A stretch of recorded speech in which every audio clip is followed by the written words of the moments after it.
Hello everyone, welcome back to Hot Ticket. I'm Kevin Hornsby for Cox 11. If you're into history like me and into art at the same time, we've got a great deal for you coming up at the Hampton University Museum. And here to tell us about it is Vanessa Thaxton Ward, the curator. Thank you for being here. Thank you. You guys have something fantastic coming up. Elizabeth Catlett celebrating her 100th birthday.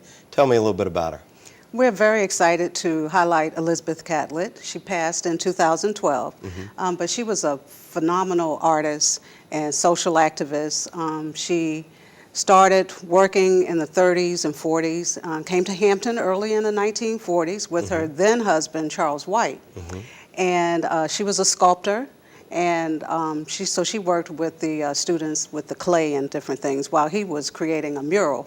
Okay. And she went on to leave the States and work in Mexico, where she did a lot of prints. She made a lot of prints. She's a printmaker and a sculptor. Okay. And she's just been excellent, focusing on women, social rights for women, Mexican women, African-American women, all women, and children. And one of the things that comes through in her work is emotion. She finds emotion in these images. And tell me about some of the things you've selected for this. Yes, she does, in both her sculpture and her prints. But again, we're going to focus on her prints because Hampton has one of the largest collections of Catlett prints. And in the ones that I selected this time, because we have shown these works before, Yes. But we have 25 new pieces that have not been seen in the Hampton Roads area. And these focus on the faces.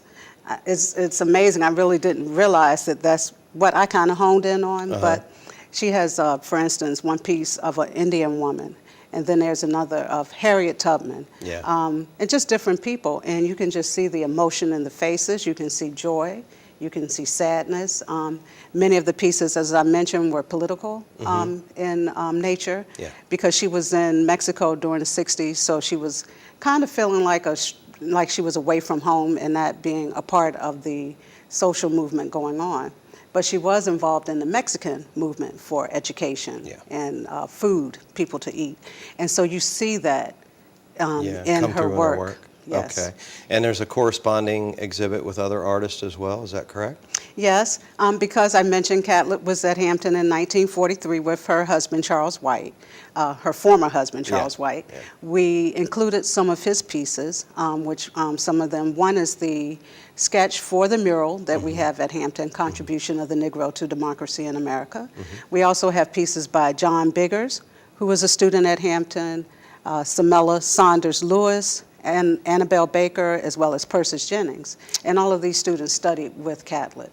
So they got it from the master. They got it from the master. Many of them are not with, well, John Biggers is not with us and Charles White is gone, but we still have Persis Jennings and Samella Lewis in California. And these are their student works. So all of the works are from the 40s. It's fascinating. Yes. Now we have a vignette that's coming up, To Be Sold, Virginia and the American Slave Trade. Talk a little bit about that. That's an exhibit that we are very pleased to host for the Library of Virginia. Okay. They put this panel exhibition together, and it's called a panel because it can travel to different sites, libraries, whatever. So we're putting it in our Hampton History Gallery where we have vignettes, little historical vignettes. And so it's a panel exhibition that looks at Virginia's role in the slave trade. Okay.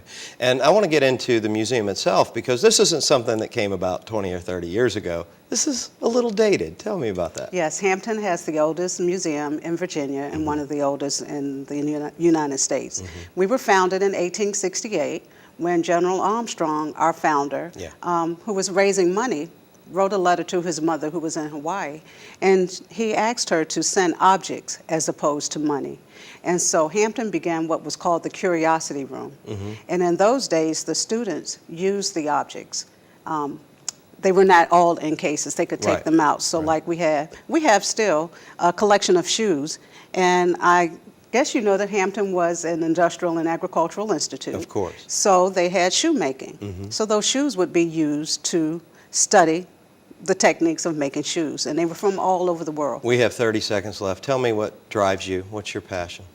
Well, I love the collection. It's very difficult to walk away from that because you can find something new every day.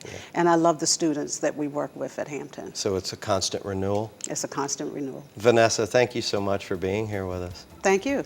And you guys be sure to check out the website and get out and see this wonderful vignette and the exhibition as well, celebrating Elizabeth Catlett, who's nationally known, internationally known.